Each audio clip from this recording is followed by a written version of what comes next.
mejor legado.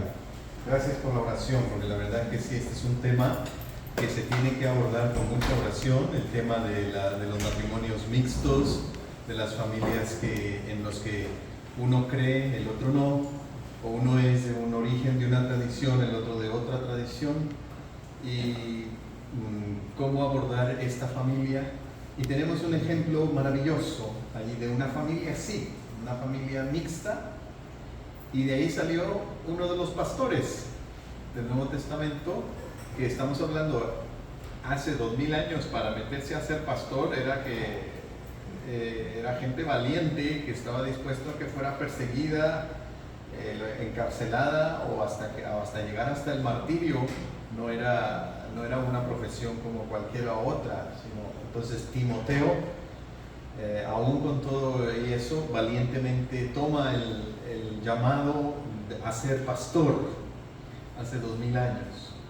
Y él provenía de una familia así, un padre griego no creyente y una madre judía creyente. Y voy entonces a leer en 2 Timoteo, el texto que viene en 2 Timoteo 1, del número 3 al número 5, para complementar la lectura que hizo Luis Ángel en el libro de los Hechos. Y así dice 2 Timoteo 1, 3, 4 y 5. Dice así: doy gracias a Dios, a quien sirvo con una conciencia limpia, según me enseñaron mis progenitores, y te tengo siempre presente día y noche en mis oraciones. Aún recuerdo tus lágrimas de despedida. Ojalá pudiera verte de nuevo para llenarme de alegría, evocando tu sincera fe, esa fe que tuvieron primero tu abuela Loida y tu madre Eunice, y que no dudo tienes tú también. Amén. Gracias, Señor, por tu palabra. Analicemos entonces, son 3 cositas que voy a compartir hoy. Analicemos el legado, el mejor legado. La primera es ¿en qué consiste el legado? Consiste en una fe no fingida. En la Reina Valera, este mismo versículo, Pablo dice: doy gracias a Dios, a quien sirvo desde mis ancestros. Y es una expresión muy curiosa. Es una expresión muy curiosa. ¿Se dan cuenta? Pablo afirma que el servicio que él está efectuando, el ministerio que él lleva a cabo, comenzó generaciones atrás, y que él solamente está dando como una continuación a algo que comenzó generaciones atrás. Pero, a ver, yo me rasco el coco, ¿verdad? Y digo, pero las generaciones antes de Pablo ¿eran cristianas?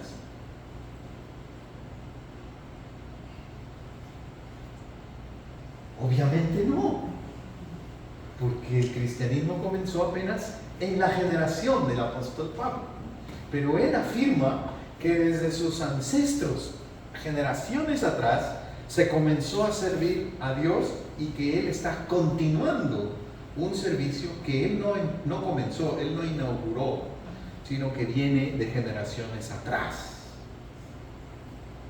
Es un servicio, es un ministerio, es un trabajo que esta generación presente meramente está continuando algo que no comenzamos nosotros. Es el mismo servicio a Dios de generaciones pasadas, a pesar de que no hayan pertenecido a la misma denominación, a la misma iglesia, a la misma organización humana. Pero Pablo reconoce que hay una continuidad espiritual.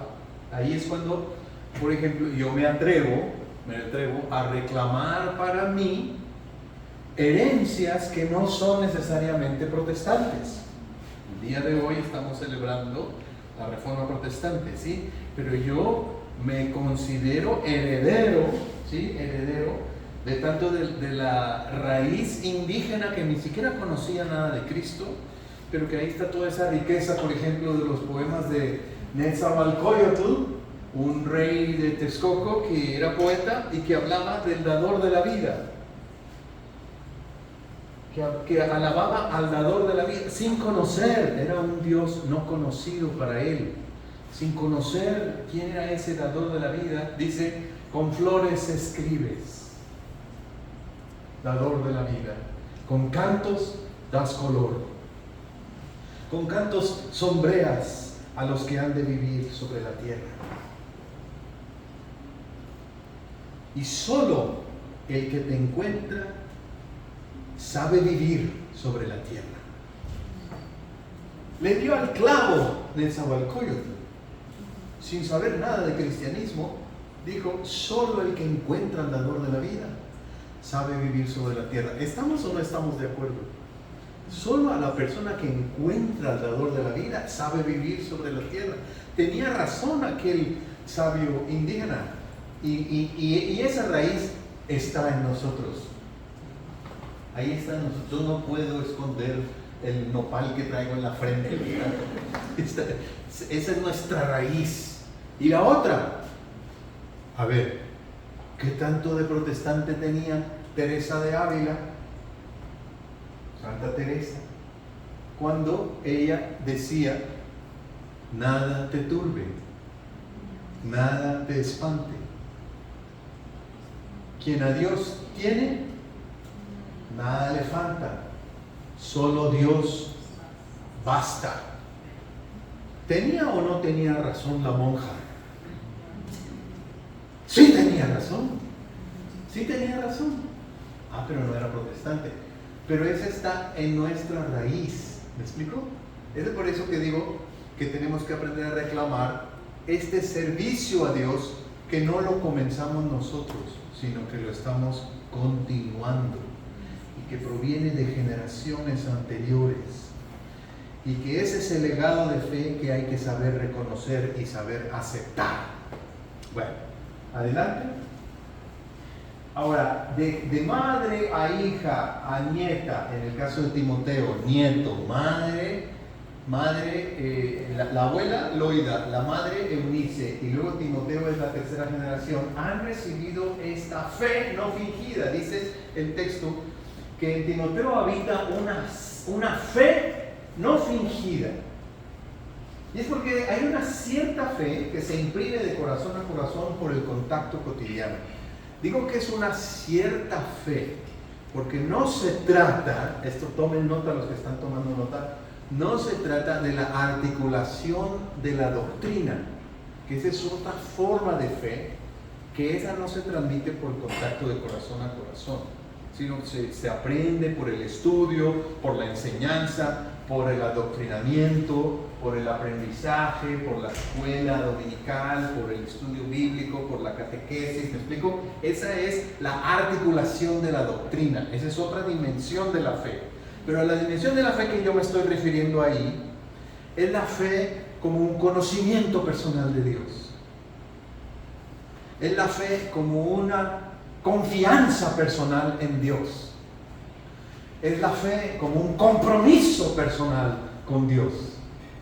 Esas tres cosas, conocimiento, confianza y compromiso, no se aprenden en una lección teórica, en una lección de doctrina, no, se aprenden con la vida.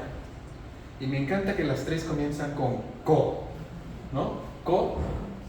A la tercera potencia, ¿verdad? La fe como conocimiento personal de Dios, la fe como confianza personal en Dios y la fe como compromiso personal con la causa de Dios. ¿Y cuál es la causa de Dios? La causa de amar y bendecir a su mundo. Amar y bendecir a su mundo. Eso es lo que Dios tiene entre ceja y ceja. Es lo que Dios quiere hacer. Quiere amar y bendecir a su mundo. Y uno se compromete cuando dice yo creo en Dios. Está comprometido con la tarea que Dios tiene de amar y bendecir a su mundo. Amén. ¿Estamos de acuerdo? Es la tarea de reconciliarse con el mundo. Dios se quiere reconciliar con su mundo por medio de su Hijo eterno, Jesucristo. Y nosotros entonces nos comprometemos con ese proyecto de Dios de amar y bendecir a su mundo por medio de Cristo. Entonces, esa cierta fe que se imprime de corazón a corazón es conocimiento personal de Dios, confianza personal en Dios y compromiso personal con Dios en Cristo. Y eso yo digo que se imprime para quienes están en el negocio de la impresión, ¿verdad? No puede haber impresión si no hay contacto, ¿no? Si no hay contacto. Y está impresa mal, la letra sale mal impresa si no hay buen contacto, ¿no? Del papel con la tinta y con el material que imprime. Bueno, eso estoy pensando en la imprenta de Gutenberg allá allá hace muchos siglos, cuando así era, ¿no? Que se imprimía, se apachurraba el papel con el tipo, con la letra, lleno de tinta para que quede impreso el producto. Bueno, así se pasa la fe de generación a generación. Se acerca la abuela con la madre, con la hija, de corazón a corazón, por el contacto cotidiano. O sea, por el contacto cotidiano, las hijas aprenden el conocimiento personal de Dios, la confianza personal en Dios y el compromiso personal con la causa de Dios. Eso se aprende cuando día a día escuchan a los chicos que sus papás creen en Dios, que sus papás confían en Dios, ¿no? Que sus papás dicen, el Señor nos va a ayudar. ¿Cuántos de ustedes se acuerdan que su mamá decía, el nombre sea de Dios? Esa frase tan linda, ¿verdad? El nombre sea de Dios, decían nuestras mamases, ¿verdad? Y yo me acuerdo cuántas veces que en la mañanita, cuando mi papá me iba a dejar a la secundaria, todavía no salía el sol, y él siempre decía, que Dios le bendiga, mi hijo, Dios nos va a ayudar. Dios nos va a ayudar, Dios nos va a ayudar. Esa era la frase de mi papá, Dios nos va a ayudar. Y entonces no era, como les diré, una explicación de pizarrón, o de capítulo 1, capítulo 2 y después un examen de opción múltiple, a ver, ¿Dios nos va a ayudar, sí o no? Ah, bueno, le pongo, sí. No era de esa manera, sino era de compartir cotidianamente con alguien que tiene conocimiento personal, confianza personal y compromiso personal con Dios, y eso se pega de una generación a otra.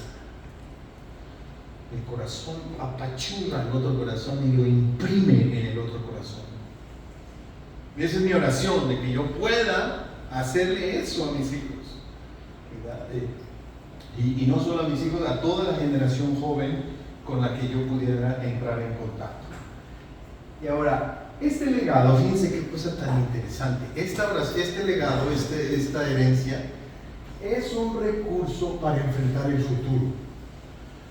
Esto es muy importante que tomemos cuenta de esto. O sea, pasarle la fe a la nueva generación no es para anclarlos a ellos en una tradición rancia y podrida del pasado, ¿verdad? No queremos hacer a nuestros jóvenes, les explico, más luteranos que Martín Lutero, más calvinistas que Juan Calvino, más wesleyanos que Juan Wesley, o sea, más orientados hacia el pasado, expertos en el pasado, en lo que hizo Martín Lutero y la monja Catarina Bombora, y expertos en ese pasado, pero incapaces de saber para qué les sirve para el futuro ese conocimiento de la historia.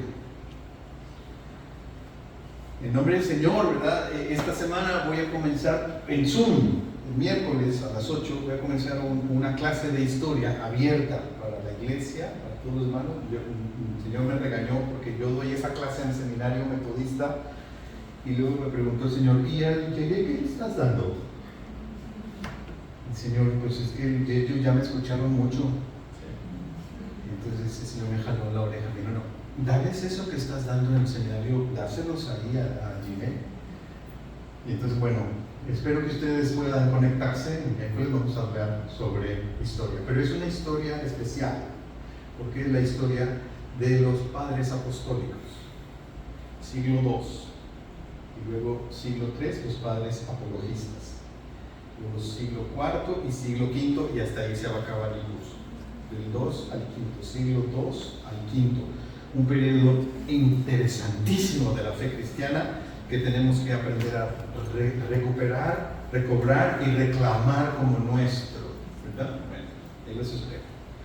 Y este legado de conocer la historia, conocer lo que recibimos de generaciones pasadas, es un recurso para enfrentar el futuro. Me imagino yo en esa foto, a la chiquita de la foto, ¿qué clase de recursos le está dando tener a una abuela así? ¿Qué recursos le está dando a esta chiquita tener a una madre así? Le da recursos para enfrentar la vida, el día de mañana, cuando ya no esté ni la abuela ni la madre. ¿Me explico? La construye a ella como mujer para enfrentar el reto de vivir el día de mañana. Es un legado que es recurso para enfrentar el futuro. Adelante, vamos adelante. Segunda, el tema escabroso del matrimonio mixto. Yo sé, hermanos, que hay un texto en Pablo que dice: no os unáis, ustedes se lo saben de memoria, no os unáis, ¿qué más? En yugo desigual con los infieles. Okay. Bueno, se debe afirmar, hermanos y hermanas, que hay pasajes de Pablo que hablan del matrimonio. Por ejemplo, 1 Corintios capítulo 7 es un pasaje que Pablo habla del matrimonio. Efesios capítulo 5 es otro pasaje que habla Pablo del matrimonio. Pero ese versículo que acabamos de decir todos juntos no habla del matrimonio. Pablo está hablando de otro tema. Por alguna razón equivocada, hemos agarrado nada más ese versículo aislado y lo hemos puesto como si hablara del matrimonio. No habla Pablo de matrimonio cuando dice esas palabras. Entonces, lo que afirmamos primero, para empezar, y díganme si no están de acuerdo, que todo matrimonio es mixto. Todo matrimonio no tiene que ser un protestante o una católica para que sea mixto. No. Un hombre y una mujer es un matrimonio mixto,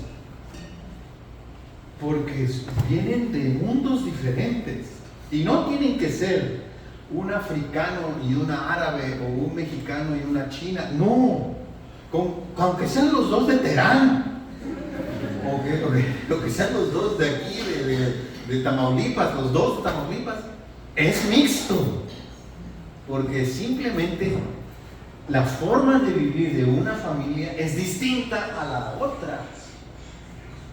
Como se hace el arroz en una casa es distinto a como se hace en otra. Y hay miles y millones de maneras de hacer el arroz. ¿Verdad? Y ahí está la cosa, ¿no? Que el esposo le dice a la esposa: es que así no se hace. Y es la realidad de que todo matrimonio es un proyecto de comprensión, de interculturalidad, ¿verdad? El hermano David Baena está ahorita sacando un doctorado en estudios interculturales o algo así, ¿no? Transculturales o transculturales, el entendimiento entre el reto de entenderse de una cultura a otra. Bueno, hermano, haga una tesis en que dos que se casan y los dos de Allende, ¿verdad? Y es un reto transcultural que un hombre se entienda con una mujer, aunque hablen el mismo idioma, aunque sean de la misma iglesia, aunque sean del mismo pueblo. Es un reto. Todo matrimonio es mixto. ¿Ya? Ok, esa es una primera tesis para abordar esto de los matrimonios mixtos. Todo matrimonio es mixto. ¿Ok? Y todo matrimonio es también, adelante, un aprendizaje en la humildad. Ahorita me da mucha ternura, ¿verdad? Ver a Roberto que pasa al frente y Moni no quería pasar. Como diciendo: pues tú eres el agradecido. Pero no, o sea, le pasa también Moni, que son apenas más 10 pasitos, ¿verdad? Vamos a agradecer los dos. Y agradecidos por 20 años de matrimonio. Gloria a Dios, gracias a Dios. 20 años de matrimonio, de escuela de humildad.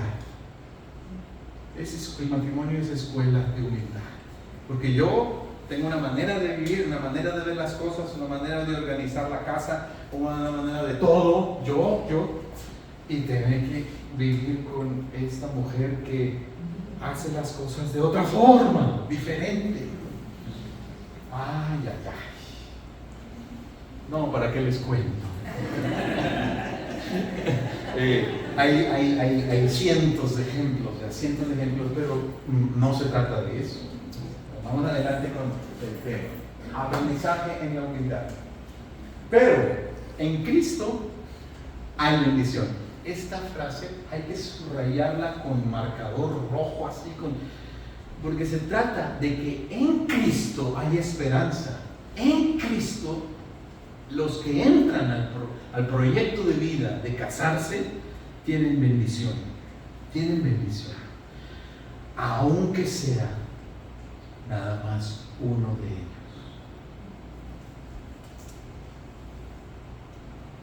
La madre de Timoteo era creyente y se casó con un hombre pagano, con un griego que no creía. Él creía otras cosas, como nos lo explicó, sin explicarnos, pero nos lo explicó Benja, filosofías, religiones, etc. Tenía otra manera de pensar. Y de ese matrimonio salió un pastor. Hay bendición, ¿verdad? Adelante, esta es la bendición. Es una bendición que según este pasaje de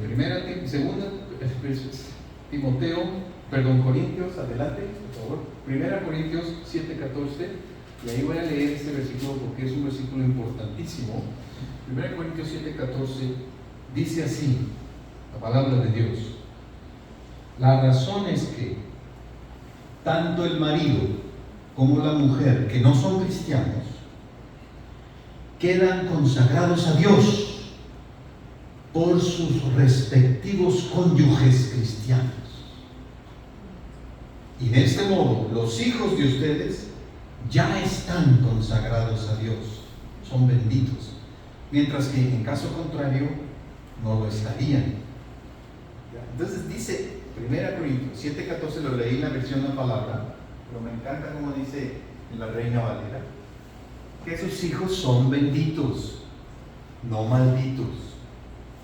Los hijos de un cristiano o de una cristiana no son malditos, aunque sea un matrimonio mixto. El matrimonio de un creyente o de una creyente es bendecido, no maldecido. No hay maldición. Cuando un creyente o una creyente se une en el proyecto de vida, de matrimonio, la escuela de humildad, el proyecto de entender, el proyecto transcultural de entender a una pareja en el matrimonio, en Cristo hay bendición. En Cristo hay bendición. Adelante. Entonces, la nueva generación, los bebitos que por gracia de Dios nos nacen, son un poco de papá, un poco de mamá y mucho de sí mismos. Esa fórmula me encanta porque le da esperanza a la nueva generación. Especialmente en mi caso y en mi casa. Imagínense el peso de ser hijos de pastor en este mundo contemporáneo. Bueno, ¿será hijo de pastor? Pues va a tener que ser pastor. O el otro dicho peor que dice: el hijo de pastor lo peor. Afortunadamente en mi caso no se ha cumplido. Pero se pone una presión muy fuerte sobre la nueva generación, independientemente de si eres o no eres pastor, estás o no estás en el ministerio. Se le pone una presión fuerte a la nueva generación de ser como los papás. Independientemente, yo por ejemplo entre mis estudiantes he encontrado muchos que en el salón de clases, ¿verdad? Analizamos el tema: ¿por qué estás estudiando lo que estás estudiando? En esta clase que se llama, imagínense cómo se llama la clase: Claves de la Felicidad. ¿Qué nombre tiene la clase, verdad? ¿verdad? El TEC le pone nombres así a las materias. En realidad es una clase de filosofía sobre el tema de la felicidad, pero la clase se llama Claves de la Felicidad para el Florecimiento Humano. Wow. Y entonces siempre viene al caso esto de por qué estás estudiando lo que estás estudiando. Y en cada semestre me encuentro al menos un desdichado que me dice, es que es lo que son mis papás. O sea, son químicos, mi mamá es química, mi papá es químico y yo no tenía otra opción. Tenía que estudiar química. O arquitectura también es otra. ¿Por qué estás estudiando arquitectura? Pues porque mis papás son arquitectos. Entonces yo también tengo que ser arquitecto. O sea, esa presión no existe solamente en el ministerio, existe en general. La presión sobre la nueva generación de que tienes que ser como son tus papás. Y aquí me gusta esa fórmula, por eso. Cada nueva generación es un poquito de papá, ¿sí? Un poquito de mamá y mucho de sí mismo. Esa bebecita que se está formando, ¿verdad? En el vientre de Dani Michelle tiene un poquito de papá, un poquito de mamá y mucho de sí misma, ¿verdad? En el nombre del Señor. Que se ve lindísima Dani Michelle, así con esa panza, ¿no? Adelante. Bueno, sí. Hay un salmo que quiero llamar la atención de ustedes, Salmo 78, que tiene este mensaje sobre las generaciones, y con eso terminamos. Salmo 78, que dice, primero, lo que nos pide la nueva generación y lo que debemos de darle a la nueva generación. Y es el versículo 4, ¿verdad? Salmo 78, 4, dice, no lo ocultaremos a los hijos, a la nueva generación le contaremos las proezas del Señor y su poder, las maravillas que Él hizo. Amén. A la nueva generación no le encubriremos, sino le contaremos sobre Dios, ¿verdad? Les hablaremos sobre Dios para que ellos también conozcan a Dios. Que ellos conozcan, que ellos amen y que ellos sirvan a Dios. Eso es lo que queremos de la nueva generación. No queremos que sean como nosotros. No queremos que sean una copia al carbón de nosotros, ¿no? Como decía ahorita Julio Gallegos. Me parezco a mi papá porque él también se llama Julio Gallegos. Bueno, tenemos los mismos nombres, los mismos apellidos, pero no tienen por qué repetir nuestra historia. ¿Ya? Pero que amen, conozcan y sirvan a Dios. Entonces ellos no tienen por qué, no se trata de que ellos repitan nuestra historia, porque es en ese mismo salmo precioso, número 78, más adelante, en el versículo 7 y 8, dice así: así estos confiarán en Dios y no olvidarán sus proezas y respetarán sus mandatos, y no serán como sus padres, generación terca y rebelde que no fue fiel a Dios. Aleluya. Esos versículos deben ser los favoritos de los jóvenes. Porque ahí en la Biblia dice, atención, no seas como los viejos. No seas como ellos, porque ellos son tercos, ellos son, ¿qué dice? Son tercos, son rebeldes, fueron desobedientes. Está hablando del pueblo de Israel, pero se aplica a que no toda generación es perfecta. Y el objetivo de los jóvenes no es ser como sus papás. No, qué triste, qué pobre, qué mal objetivo para los jóvenes querer ser como sus papás, sus mamás. No, porque sus papás, su mamá son hombres, meros simples seres humanos que han cometido errores y han sido tercos y han sido rebeldes y han sido desobedientes. No sean como sus papás, sean mejores que sus papás. Busquen a Dios, amen a Dios, sirvan a Dios, vivan una nueva historia con Dios, conozcan a Dios. El mismo Dios de las generaciones pasadas, pero que en cada generación renueva su misericordia e invita a los jóvenes a ser su familia, sus hijos e hijas amadas.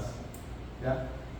No se trata de repetir nuestra historia. Entonces, resumiendo, ¿qué es lo que de matrimonios mixtos o no mixtos?